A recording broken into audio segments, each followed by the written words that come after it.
আমি যে মা সহ্য করতে পারতেছি না ওই আগুনের শিখা। ওরে বাবা, ওইভাবে আগুন জ্বলতেছে। আমার পাখি যদি ওই রুমে থাকে, আমার পাখির একটু জ্বর হলে আমার হাত ছাড়ে না।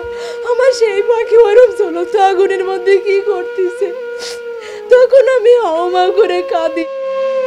বিমান বিধ্বস্ত হয়ে যখন তার ছোট্ট প্রাণটি ঝরে গেল, ভেঙে পড়ল পুরো পরিবার।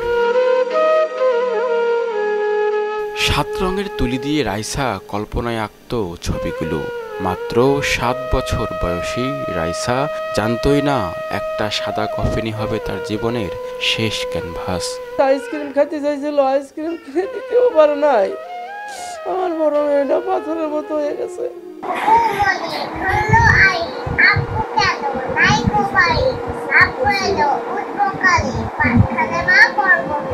চঞ্চল প্রাণবন্ত, যার মুখ ভর্তি হাসি দিয়ে পুরো পরিবারকে করত আলোকিত, আজ সেই ঘরেই শুধুই নীরবতা।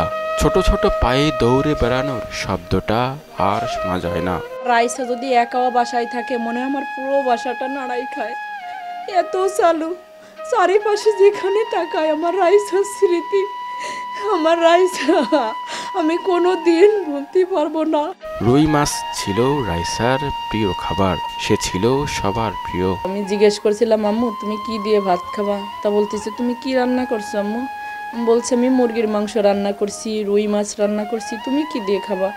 তা বলতেছে, আমি আজকে রুই মাছ দিয়েই খাবো। রুই মাছটার অনেক, মাছের মধ্যে রুই মাছটা চিংড়ি মাছটার অনেক প্রিয় খাবার। ঘরে আর রাইসার হাসির শব্দ নেই, চারদিকে শুধু স্মৃতিগুলো ছড়িয়ে আছে। খাট, জামা, খেলনা আর খেলার পুতুল সবই এখন শোকের প্রতীক। এত বছর ধরে 3 বছরের মধ্যে কোনো পুতুলের এত সুন্দর করে ছবি আঁকিনি। কি মনে করে এই ছবিটা এঁকেছিল আমার পাখি।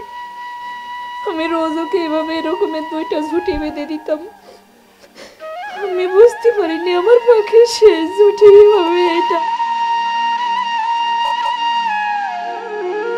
মায়ের চোখে ঘুম নেই, রাত নামলেই অপেক্ষায় থাকেন। হয়তো ঘরের দরজায় আবারও ডাক দেবে, মা, আম্মু।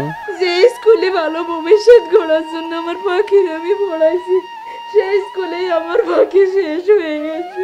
গল্প বলার দিনেই নিখোঁজ রাইসার লাশ শনাক্ত হয়। ফরিদপুরে চিরনিদ্রায় শায়িত হলো প্রাণচঞ্চল আদরের রাইসা। শামীম উজ্জামান চৌধুরী, মোহনা সংবাদ, ঢাকা।